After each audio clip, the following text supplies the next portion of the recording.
ಕಾಲ್ತುಳಿತ ಪ್ರಕರಣ ಜೆಡಿಎಸ್ ಯಾವ ರೀತಿ ಪರಿಗಣಿಸಿದೆ ಮತ್ತು ಹೋರಾಟ ಯಾವ ರೀತಿ ಆದಂತ ಈಗ ಒಂದು ಪ್ರಕರಣನ ಗಂಭೀರವಾಗಿ ಪರಿಗಣಿಸಿ ಇಡೀ ರಾಜ್ಯದ ಜನ ಪೊಲೀಸ್ನ ಇವರೇನು ತಲೆದಂಡ ಮಾಡಿದರೆ ಅದು ಸರಿಯಲ್ಲ ಅಂತಕ್ಕಂಥ ಭಾವನೆ ಇಡೀ ರಾಜ್ಯದಲ್ಲಿ ಮೂಡಿರ್ತಕ್ಕಂಥದ್ದನ್ನ ತಾವೇ ಎಲ್ಲ ಗಮನಿಸಿದಿರಿ.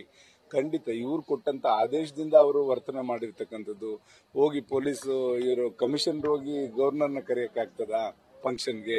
ಇವರು ರಾಜ್ಯದ ವತಿಯಿಂದ ಅವ್ರನ್ನ ಇನ್ವೈಟ್ ಮಾಡಿ ಇವರೆಲ್ಲ ಇಲ್ಲಿ ವಿಧಾನಸೌಧದ ಮುಂಭಾಗದಲ್ಲಿ ಕಾರ್ಯಕ್ರಮಕ್ಕೆಲ್ಲ ಹಮ್ಮಿಕೊಂಡು ಎರಡು ಕಡೆ ಮಾಡಿ ವಿಭಿನ್ನವಾಗಿ ಇವ್ರು ಮಾಡ್ಲಿಕ್ಕೆ ಏನೋ ಒಂದು ಕ್ರೆಡಿಟ್ ತಗೊಳ್ಳಕ್ ಹೋಗಿ ಈ ತರ ಒಂದು ಅವ್ಯವಸ್ಥೆ ಮಾಡಿರ್ತಕ್ಕಂಥದ್ರಿಂದ ಎಷ್ಟು ಒಂದು 11 ಜನ ಇವತ್ತು ಅಮಾಯಕರನ್ನ ಇವತ್ತು ಸಾವನ್ನ ಅಪ್ಪಿರ್ತಕ್ಕಂಥದ್ದು.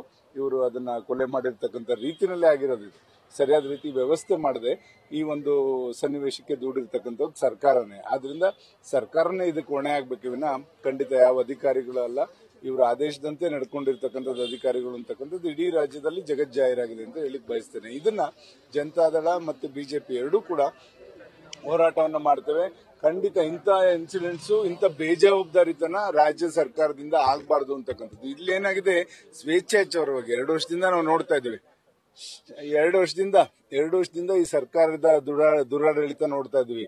ನಾವು ಹೇಳಿದ್ದೆ ಆಗ್ಬೇಕು, ನಾವು ಮಾಡಿದ್ದೆ. ಈಗ ಎಲ್ಲರೂ ಕೂಡ ಕಟ್ತಕ್ಕಂಥ ತೆರಿಗೆ ಹಣನ ಇವರು ದುರುಪಯೋಗ ಪಡ್ಕೊಂಡು ಮಾಡ್ತಾ ಇರ್ತಕ್ಕಂಥದ್ದು. ಇದನ್ನ ಸರ್ಕಾರ ಅವರು ಮ್ಯಾನಿಫೆಸ್ಟೋಲ್ಲಿ ಹೇಳಿದೀವಿ ಅಂತಕ್ಕಂಥ ದೃಷ್ಟಿಯಿಂದ ಬೇರೆ ಅಭಿವೃದ್ಧಿಗೆ ಕೆಲಸ ಕೊಡದ ರೀತಿಯಲ್ಲಿ ಮತ್ತೆ ಅಲ್ಲೇನು ಇವರ ತಾಲೂಕು ಜಿಲ್ಲಾ ಮಟ್ಟದಲ್ಲಿ ಮತ್ತೆ ರಾಜ್ಯ ಮಟ್ಟದಲ್ಲಿ ಇವರೊಂದು ಸಮಿತಿಗಳು ಮಾಡ್ಕೊಂಡು ಅವರಿಗೆ ಇವರು ಹಣ ಕೊಡಕ್ ದುಡ್ಡು ಇರ್ತದೆ. ಬೇರೆ ಅಲ್ಲಿ 3 ತಿಂಗಳಾದ್ರೂ ಕೂಡ ಅಲ್ಲಿ ಹೆಣ್ಮಕ್ಳಿಗೆ ಇವತ್ತು 2,000 ರೂಪಾಯಿ ಕೊಡ್ಲಿಕ್ಕೆ ಇವ್ರ ಹತ್ರ ಹಣ ಇಲ್ಲ. ಇದನ್ನ ನೋಡಿದ್ರೆ ಇವರು ಸರ್ಕಾರ ಪಕ್ಷವನ್ನ ಬಲಪಡಿಸ್ಕೊಳ್ಳಿಕ್ಕೋಸ್ಕರ ಇವರು ನಮ್ಮ ಸರ್ಕಾರದ ಹಣವನ್ನ ದುರುಪಯೋಗ ಪಡಿಸ್ಕೊತಾ ಇರ್ತಕ್ಕಂಥದ್ದು ಎಲ್ರಿಗೂ ಕೂಡ ಗೊತ್ತಾಗ್ತದೆ.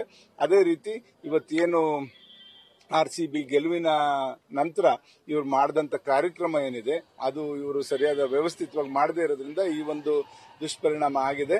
ಇದ್ರ ಬಗ್ಗೆ ಸರ್ಕಾರನೇ ತಲೆದಂಡ ಆಗಬೇಕು ಅಂತ ನಾವು ಆಗ್ರಹಿಸ್ತೇವೆ. ಖಂಡಿತ ಮಾಡ್ತೇವೆ. ಇವತ್ತು ನಾವು ನಿಖಿಲ್ ಕುಮಾರಸ್ವಾಮಿ ಅವರು ನಾವು ಎಲ್ಲ ಕೂಡ ಏನು 11 ಜನ ಇವತ್ತು ಇದಕ್ಕೆ ಸಾವನ್ನಪ್ಪಿದ್ದಾರೆ ಅಂತವ್ರ ಮನೆಗೂ ಕೂಡ ಹೋಗುವಂತ ಕೆಲಸನೂ ಕೂಡ ನಾವು ಈಗಾಗಲೇ ಹಾಕೊಳ್ಳಕ್ಕೆ ಎಲ್ಲ ಇದನ್ನ ಮಾಡಿದ್ದೇವೆ. ಖಂಡಿತ ಇನ್ನು 2 ದಿವಸದಲ್ಲಿ ನಾವು ಕೂಡ ಎಲ್ಲರ ಮನೆಗೆ ಹೋಗಿ ಅವ್ರಿಗೆ ಸಾಂತ್ವನ ಇಡ್ತಕ್ಕಂಥ ಕೆಲಸ ಮಾಡಿ ಅವರೆಲ್ಲರ ಅಭಿಪ್ರಾಯನ ಕೂಡ ಕ್ರೋಢೀಕರಿಸಿ ನಾವು ಇದರಿಂದ ಮತ್ತೆ ಈ ಸರ್ಕಾರದ ವಿರುದ್ಧ ಹೋರಾಟ ಖಂಡಿತ ಕೂಡ ಮಾಡ್ತೇವೆ. ನಮ್ಮಲ್ಲಿ ಹೇಮಾವತಿದು ಇವತ್ತು ಅದನ್ನು ಕೂಡ ಇದೇ ತರ ಇವರ ಒಂದು ದೌರ್ಜನ್ಯ ದಬ್ಬಾಳಿಕೆ ಏನಿದೆ, ಈ DK ಶಿವಕುಮಾರ್ ಅವರ ದೌರ್ಜನ್ಯ ದಬ್ಬಾಳಿಕೆಯಿಂದ ನಾನು ತಗೊಂಡೋಗೇ ಹೋಗ್ತೀನಿ ಅಂತಕ್ಕಂತ ಒಂದು ಮನಸ್ಥಿತಿ ಮಾಡಿಕೊಂಡು ಇವತ್ತು ಹಿಂದೆ ಇದೇ ಕಾಂಗ್ರೆಸ್ ಸರ್ಕಾರ ಇದ್ದಾಗ 500 ಕೋಟಿಗಿಂತ ಹೆಚ್ಚು ಹಣವನ್ನ ಉಪಯೋಗಿಸಿ ಅದನ್ನ ವೈಡನ್ ಮಾಡಿದ್ದಾರೆ. ಆ ಕೆನಾಲ್ನ ಇಲ್ಲಿ ಹೇಮಾವತಿಯಿಂದ ಗೊರೂರಿಂದ ವೈಡನ್ ಮಾಡಿರ್ತಕ್ಕಂಥದ್ದು ಇಲ್ಲಿ ಕುಣಗಲ್ವರ್ಗು ಕೂಡ ಅದರಲ್ಲೇ ನೀರು ತಗೊಂಡೋಗಿ ಮುಂದಕ್ಕೆ ಕರೆಸ್ಕೊಳ್ಳಿ. ಫಸ್ಟ್ ಟೈಲೆಂಡಿಗೆ ನೀರು ಬಿಟ್ಕೊಂಡು ಆಮೇಲೆ ಬೇರೆ ಈ ಕಡೆ ಕೆಳಗಡೆ ಬಿಡೋಂಥದ್ದಾಗ್ಲಿ. ಅದು ಬಿಟ್ಬಿಟ್ಟು ಇವ್ರ ಮಧ್ಯದಿಂದನೇ ಇವರು ಡೈವರ್ಟ್ ಮಾಡ್ಕೊಂಡು ಹೋಗ್ತಕ್ಕಂಥದ್ದು ಸರಿಯಲ್ಲ. ಇದನ್ನ ಯಾರು ಕೂಡ ಒಪ್ಪಲ್ಲ. ನಾವೆಲ್ಲ ಇದನ್ನ ಖಂಡಿಸ್ತೇವೆ. ನಮ್ಮ ರಾಜ್ಯದ ಹಿತಾಸಕ್ತಿ, ನಮ್ಮ ನೆಲ ಜಲ, ನಮ್ಮ ಜಿಲ್ಲೆ ಇದನ್ನ ಉಳಿಸ್ತಕ್ಕಂಥದಕ್ಕೆ ನಾವೆಲ್ಲ ಎಲ್ಲಾ ಪಕ್ಷದವರು ಕೂಡ ಒಟ್ಟಾಗಿ ನಾವು ಹೋರಾಟ ಮಾಡ್ತೇವೆ. ನ್ಯೂಸ್ ಫಸ್ಟ್ ನಿರ್ಭೀತಿಯಿಂದ ನಿಮ್ಮ ಪರವಾಗಿ.